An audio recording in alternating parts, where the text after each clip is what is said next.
बिस्मिल्लाहिर्रहमानिर्रहीम। अस्सलाम वालेकुम जी। कैसे हैं जी तमाम दोस्त? उम्मीद है सब खैर वाफियत से होंगे। मैं हूं नजीबुल हसन सादिकाबाद से। अच्छा जी, आम तौर पे जो हजरात बकरे पालते हैं उनको भी कुछ बातों का इल्म नहीं होता कि मार्केट में क्या चल रहा है, और जो लेने वाले लोग होते हैं उनको तो बिल्कुल ही नहीं पता होता। कुछ चीज़ें जो बकरा फैटनिंग को लेके हो रही हैं और बड़ी टाइम से हो रही हैं, आपकी नहीं हैं, तो ऐसे ही सोचा कि उसकी वजाहत करना बहुत ज़रूरी है।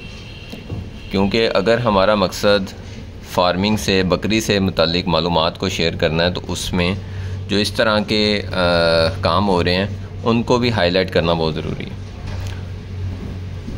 जैसे कि आपको पता है कि हम जानवरों को क्या खुराक दे रहे हैं, पूरी तरह से देसी अजनास और लूसन के ऊपर जो है वो जानवर पाले जा रहे हैं, और कोशिश की जा रही है कि कॉस्ट भी कम आए और जानवरों की सेहत भी अच्छी रहे, हेल्दी हो, मीट जो इसका क्वालिटी हो वो भी कंप्रोमाइज़ ना हो, वो भी अच्छी हो। जबकि आम तौर पे जो आप मंडी वगैरह में देखते हैं, ख़ास तौर पे ईद के ऊपर, बहुत बल्की जानवर, बड़े हैवी जानवर जो कह लें कि चलते हैं तो पूरा उनका जो स्किन का मांस है वो ऐसे हिल रहा होता है, जैसे वो सोमो पहलवान होते हैं ना चाइना के, उनकी तरह। तो हमारे सादा लोग जो हैं देख के माशाल्लाह माशाल्लाह, ज़ाहिर बात है उनको तो अच्छे लगते हैं, खूबसूरत, और वो उनको बड़े हेल्दी और मोटे नज़र आते हैं। लेकिन उनके पीछे जो कह लें कि फार्मूले लगते हैं, जो उस्तादियाँ लगती हैं, जो मदारियाँ होती हैं, उनको हाईलाइट करना भी ज़रूरी है, ताकि लोगों को पता हो कि हम किस चीज़ पे पैसे भर रहे हैं। और अगर कोई 2 नंबर काम कर रहा है तो आप उसके ख़िलाफ़ भी खुल के बात करो। तो जी, इसमें आम तौर पे जो बकरा फैटनिंग में इस्तेमाल हो रहा है वो स्टीरॉयड इस्तेमाल हो रहा है। बछड़ों में भी होता है, बकरों में भी होता है। ये सिर्फ ब्रायलर की हद तक महदूद नहीं रह गया। ब्रायलर की तो चले फीड को और उसके प्रोटोकॉल को उन्होंने डिज़ाइन इस तरह से कर दिया, तो अब ये चीज़, ये फार्मूले, ये डॉक्टरियाँ, ये बकरों पे, ये बछड़ों पे भी हो रही हैं, जिसमें सबसे ज़्यादा इस्तेमाल जो है वो डेक्सामेथासोन का किया जाता है। वो इंजेक्शन की सूरत में भी किया जाता है, वो टैबलेट की सूरत में भी किया जाता है। अब इस पे मैं मज़ीद डिटेल में इसलिए नहीं जाऊंगा कि कुछ हमारे देखने वाले, सुनने वाले भाई ऐसे भी होंगे जो खुदा ना खास्ता उसको फॉलो ना करने लग जाएं। एक और टैबलेट होती है साथ में, CB के नाम से। फिर साथ में इनको उसको थोड़ा सा मेंटेन करने के लिए विटामिन B12 भी लगाया जाता है, B कम्प्लेक्स भी साथ में चलता है। फिर उससे कुछ जानवरों को तो जिसे आम तौर पे तबखीर मैदा कहते हैं, वो मसाइल आने लग जाते हैं। उसको कवर करने के लिए कार्बोनेट मिक्सचर का बेजा इस्तेमाल किया जाता है। तो इस तरह से जानवर को फुलाया जाता है बेसिकली। उसको मैं मोटा करना नहीं कहूँगा।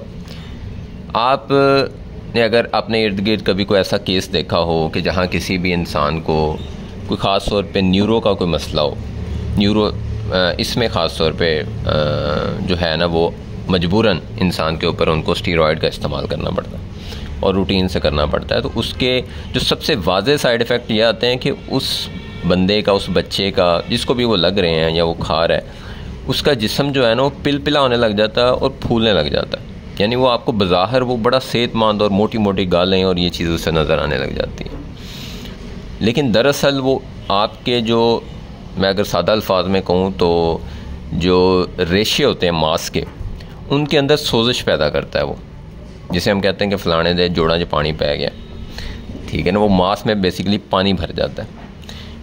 तो वो किसी सूरत में भी एक सेहतमंद जानवर या सेहतमंद इंसान नहीं हो सकता, वो जानदार सेहतमंद नहीं रहता जिसमें स्टीरॉयड की इस हद तक क्वांटिटी चली जाती है। क्योंकि ये बड़ा एक सस्ता सा फार्मूला है, इसलिए ये बड़ा आमतौर पर इस्तेमाल किया जाता है। और जिस गोश्त में स्टीरॉयड की इतनी मिकदार जा चुकी होती है, आप समझ सकते हैं कि उसके नुकसानात किस हद तक होंगे खाने वालों पे। तो हमें मौत भूली हुई है, हमें कब्र भी भूली हुई है। और बीइंग अ कौम, एक रेडी वाले से ले के एक मिल वाले तक जिसका जहाँ हाथ पड़ रहा है वो डाल रहा है। लेकिन इन सब के बीच में हम वो नहीं होने चाहिए जो कहें कि सारे कर देने पे तो ऐसे भी कर लिए। हमने अपना जवाब देना है, हमने अपनी कब्र में जाना है। इसलिए इस तरह के फार्मूलों से भी बचें, इस तरह के जानवरों की परचेजिंग के भी बाइकआउट करें, ताकि इस तरह के काम हों ही ना। जो भी एक अहले शऊर लोग होते हैं, बाशऊर लोग होते हैं, वो हमेशा मिकदार पे मयार को जो है ना वो बरतरी देते हैं, उसको प्रेफर करते हैं कि मिकदार चाहे कम हो लेकिन उस चीज़ का मयार अच्छा होना चाहिए।